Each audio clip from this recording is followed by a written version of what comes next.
May 10th? Yeah, June 10th.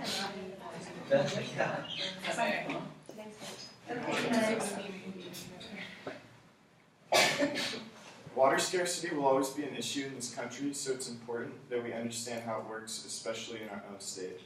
California deals with this by region in 3 ways: Northern California, Central California, and Southern California.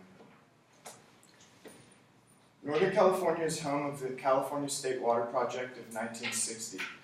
Its main purpose is to provide drinking water to the entire state via aqueducts and power plants.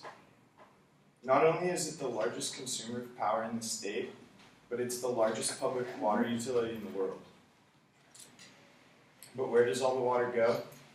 70% of it goes to LA and San Francisco, and the remaining 30% are left over to the CVP, which brings us to our next region, Central California. The Central Valley is home to the CVP, which is the Central Valley Project. This originated in 1933.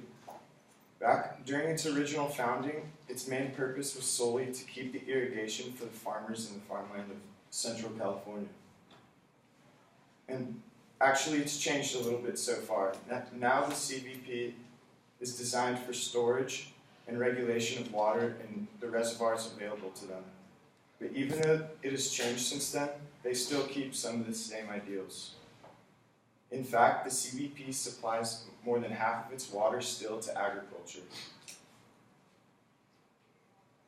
This brings us to our next region, but it's actually a sub-region, Cal Poly. Cal Poly could be considered the hub of agriculture, and in fact, it's actually the original developer of its own reservoir, the Whale Rock Reservoir.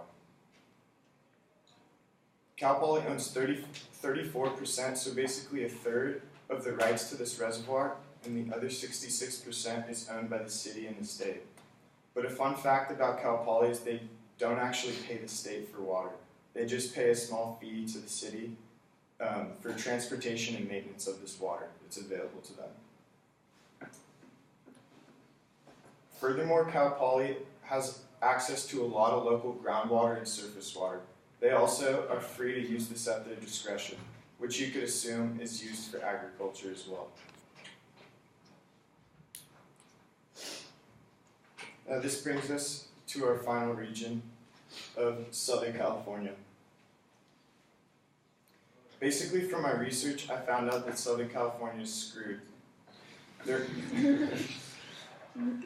simply just a recipient of the Colorado River and the other 2 water projects that I talked about. What was once home to many reservoirs filled with water are now just drained or filled with toxic water, unable to use. So, to put it simply, Southern California just relies on a stable economy, and that's basically all that they have.